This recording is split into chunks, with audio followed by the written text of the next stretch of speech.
My name is Tim Eyman from Bellevue, and since the single subject rule never seems to apply to any bills in Olympia, I ask that you consider amending this bill to include a needed change to the voters' pamphlet. For the primary, candidates are many times running against multiple people, and as a result, the candidate statements seek to differentiate themselves from all the others. But after the primary, it is one-on-one. So the two winners of the primary should be able to draft a different statement for the general election. Current law, unfortunately, limits those top two candidates to submit only one statement that is used both for the primary and for the general. I don't see this favoring incumbents versus challengers. It just seems to me that there's a lot more information that comes out during a primary that may want to be highlighted in the general election ballot or general election voters pamphlet.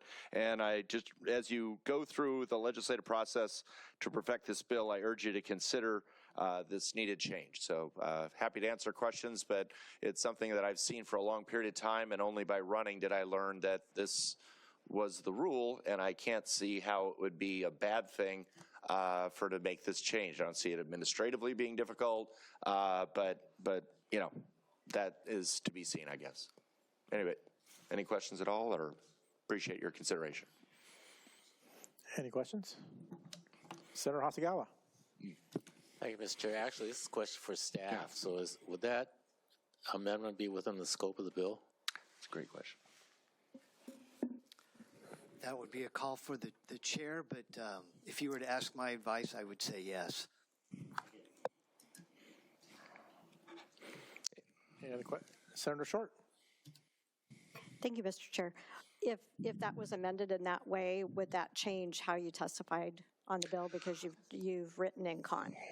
I have a 25-year perfect track record of always being con on every bill out of this committee.